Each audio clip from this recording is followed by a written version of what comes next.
आप सभी जहानाबाद के सम्मानित अभिभावकगण, नौजवान युवा साथियों, अमूमन साथियों, मैं गिरीश राय गोपालगंज से हूँ।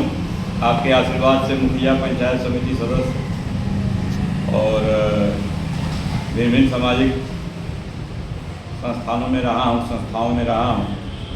मैं आज आपके बीच माननीय अभिभावक, मान सम्मान स्वाभिमान के प्रतीक और जहानाबाद लोकसभा क्षेत्र से 2 बार सांसद रहे, वर्तमान में बसपा से प्रत्याशी अरुण बाबू के पक्ष में मतदान करने के लिए आग्रह करना चाहता हूं। इस तर्क के साथ कि मैं जब से अरुण बाबू को जानता हूं 94-95 से, जहानाबाद वीर बलिदानियों, स्वाभिमानियों का जगह है, गढ़ है। वहाँ के लोग लड़ाकू हैं और तब अरुण बाबू जब नक्सलियों से जहानाबाद लोहा ले रहा था, सताइयों से लोहा ले रहा था, तब अरुण बाबू समाज के साथ सभी शोषित वंचित दबे जो उस लड़ाई में साथ थे, उनके साथ चट्टान की तरह खड़े थे। मैं आपको बता दूं कि अरुण बाबू राजनीतिक नफा नुकसान वाले व्यक्ति नहीं है कि किस दल में रहेंगे तो फायदा होगा, किस नेता के साथ रहेंगे तो फायदा होगा, इस सोच से वो ऊपर हैं। आज जो वहाँ रहनुमा बनने के लिए लोग जा रहे हैं, तब मुझे याद है, मैं जानता था तब सोशल मीडिया का ज़माना नहीं था, अखबारों से देखा जाता था या बहुत कोई नज़दीक होता था, उससे बातचीत हो जाती थी तो पता चलता था। आज जो लोग जा रहे हैं जहानाबाद में समाज का रहनुमा बन के, वो लोग तब न्योताकारी करने भी जहानाबाद में नहीं जाते थे। हाल चाल पूछना तो छोड़ दीजिए। अरुण बाबू स्वाभिमान के प्रतीक हैं। आज अरुण बाबू के मान सम्मान को, अरुण बाबू के मनोबल को तोड़ने का प्रयास किया जा रहा है सरकार के स्तर से। और जो अरुण बाबू लड़ाई ठाने हुए हैं, वह लड़ाई उनकी व्यक्तिगत नहीं है। हम सभी उन स्वाभिमानियों की लड़ाई है जो अपना जमीर नहीं बेचे हैं। उन सभी वैसे सोच के लोगों की लड़ाई अरुण बाबू लड़ रहे हैं।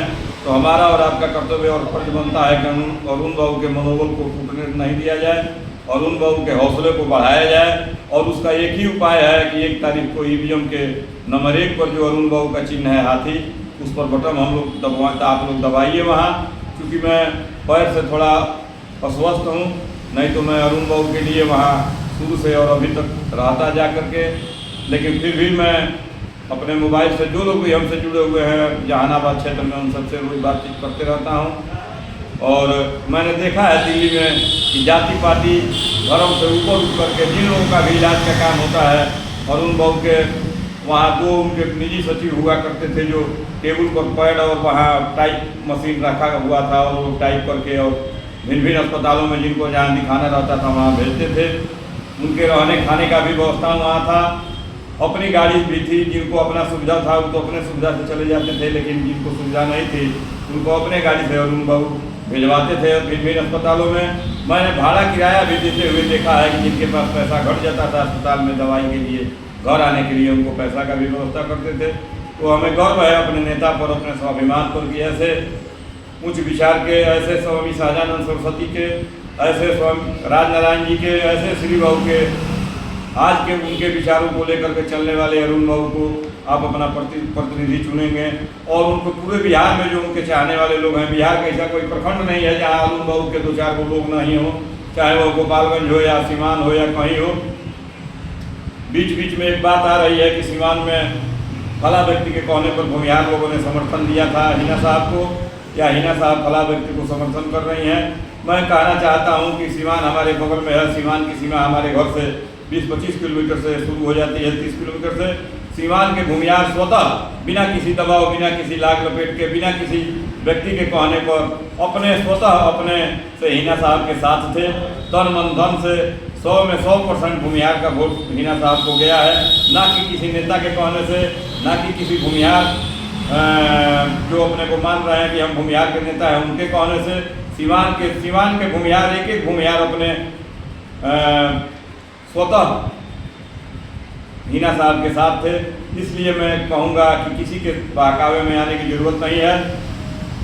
माननीय पूर्व सांसद जो अभी हम लोगों के बीच नहीं है, साहबुद्दीन साहब का एहसान हमारे समाज पर था। हम लोगों की लड़ाई लड़े थे, उसका भरपाया हम लोगों का करने का समय आ गया कि हिना आज वो नहीं है हमारे बीच, तो हम लोग वोट के माध्यम से ही हिना साहब को जिता करके भेजें वहाँ दिल्ली। तो मैं यह कहना चाहता हूँ कि इसका प्रभाव वहाँ जहानाबाद में नहीं है। जहानाबाद अपने स्वाभिमानी बलिदानियों का गढ़ है और वो वहाँ के लोग बहुत संवेदनशील हैं, बहुत सोच विचार करके अपना निर्णय लेते हैं। और आपका एक एक सीट जो छीना जा रहा था उसमें से एक जहानाबाद भी था। आप वहाँ से 7 बार या 9 बार आपका समाज, हमारा समाज सांसद रहा है।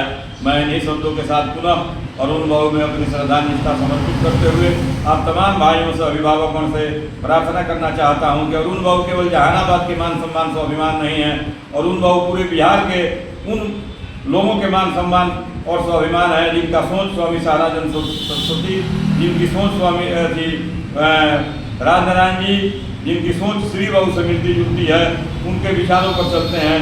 ऐसे लोगों के प्रति मैं, वैसे लोग जो सोच के व्यक्ति हैं उनके आइकॉन है अरुण बाबू। इसलिए मैं आप सबों से निवेदन और प्रार्थना करना चाहता हूँ कि आज अरुण बाबू के मनोबल को बढ़ाने की जरूरत है, आज अरुण बाबू के हौसलों को बढ़ाने की जरूरत है। मेरा सीना चौड़ा हो गया जब वह भीड़ जो मैं 1-2 दिन पहले जो वहाँ जहानाबाद में जो उनका रोड शो निकला था, वह स्वतः स्फूर्त भीड़ थी, ना कि प्रायोजित थी, ना कि चाय नाश्ता की वाली भीड़ थी, ना कि पैसे की भीड़ थी, ना कि उनको बसों से लाद करके लाया गया था।